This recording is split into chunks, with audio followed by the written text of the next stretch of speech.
Key turns. Engine fires. Foot goes straight to the floor. That's it.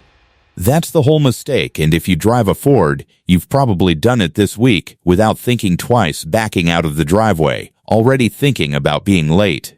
Right now, inside that engine, critical metal parts are moving against each other before they're fully protected because an engine takes its worst wear of the entire day in the first few seconds after it starts, and almost nobody knows that's happening under their own right foot. It won't destroy your engine today. That's exactly why almost every Ford owner keeps doing it. Cold metal, thin oil, repeated hard stress, morning after morning, that's the quiet chain of events that ends with a piston splitting in half. This isn't about oil changes. It isn't about premium gas. It's about what you do with your right foot in the first 10 seconds after startup, and by the end of this video, you'll never do it the same way again. Here's the part that makes this different from every generic car care tip video you've scrolled past. This isn't a myth, and it isn't about babying your truck. It's a documented failure point sitting inside Ford's most popular engine family, the turbocharged EcoBoost lineup that powers the F-150, the Mustang, the Explorer, the Bronco, the Edge. Millions of these engines on the road right now, and a huge number of them are aging faster than their odometers suggest, for one specific reason. There's a number on your tachometer that Ford's own engineers don't want you crossing in the first few minutes of a cold start, and almost nobody knows what it is. It's not written in the owner's manual. It's not on a warning sticker. It's just sitting there, in plain sight, every single morning, waiting for your foot to cross it without you ever knowing it exists. There's also a gauge on your dashboard that gives you a false sense that the engine is ready minutes before it actually is. And if you've ever started your Ford on a cold morning, pulled out of the driveway, and merged straight onto the motorway without a second thought, you've probably done exactly what we're about to talk about. String that habit together long enough, and there's a repair bill waiting at the end of it that turns a routine commute into a 5-figure mistake. We're getting to all of it. But first, you need to understand what's actually happening inside that block in the 10 seconds before oil pressure catches up to what your foot is asking for. When a Ford engine is cold, oil is thick, slow, and barely circulating. It takes several real seconds, sometimes closer to 10, for oil pressure to climb high enough to fully coat the cylinder walls, the bearings, and every moving surface inside that block. Right now, in your driveway, on your street, every time you start that engine cold, this is exactly what's happening under the hood before you've even backed out. During that window, critical surfaces aren't yet fully protected, moving at speed with almost nothing between them. Most owners never think about this because the engine sounds fine, idles fine, and the second you touch the gas, it responds instantly. That instant response is the trap.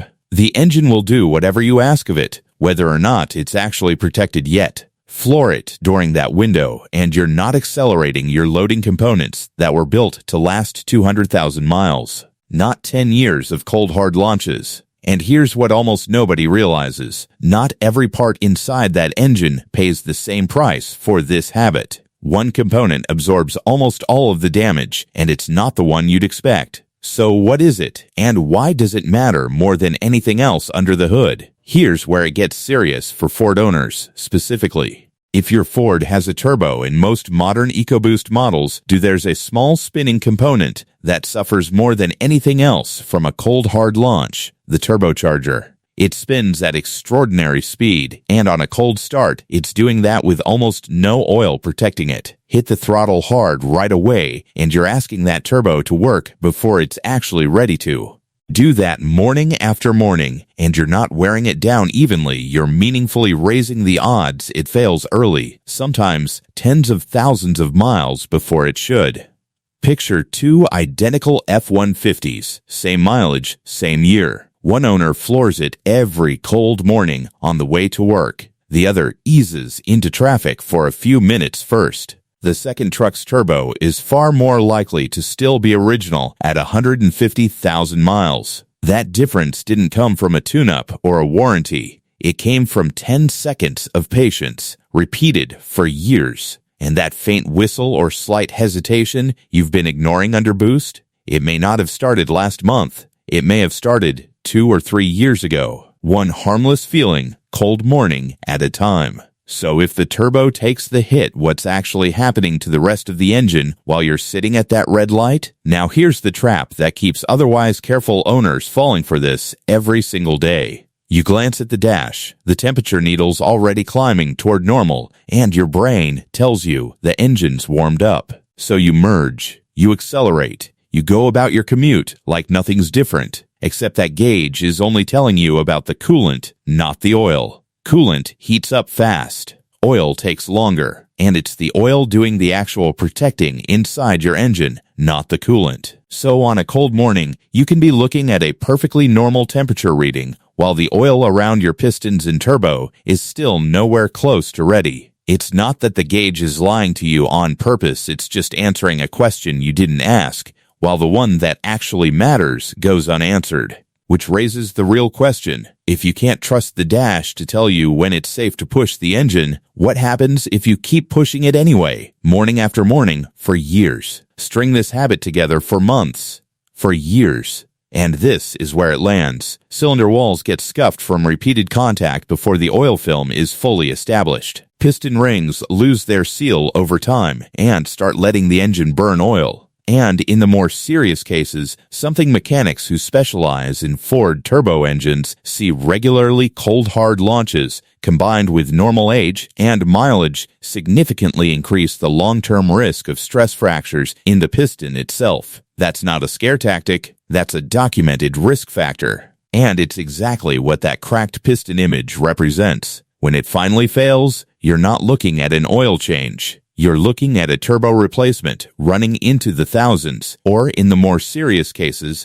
a full engine rebuild that can climb well past $10,000 depending on the model. All of it traceable back to a habit that costs nothing to change. So after everything we've covered, the 10-second window, the turbo, the gauge that only tells half the story, here's the number one mistake Ford owners make when starting their car. In one sentence, driving off hard before the oil has had time to protect the engine you're asking so much from. Simple to say, easy to fix. So what does actually fixing it look like tomorrow morning? The discipline here is almost embarrassingly simple. As a practical guideline for the first 5 to 10 minutes of driving, try to keep it under roughly 3,000 RPM. No flooring it off the line, no chasing a gap in traffic, no proving anything to the truck next to you at the light. Leave the drive mode in normal, not sport, until the engine's had a little time to breathe. Drive it like you're easing into a conversation, not starting an argument. By the time you've pulled out of the neighborhood and onto the main road, the oil has had time to circulate properly, and the engine is significantly better protected than it was the moment you turned the key. That's the entire fix. A few minutes of patience each morning is the difference between an engine that quietly ages faster than it should and one that avoids years of unnecessary wear and potentially thousands of dollars in repairs down the road. So the RPM guideline we mentioned earlier isn't some official number stamped in a manual, it's a practical recommendation, roughly 3,000 RPM.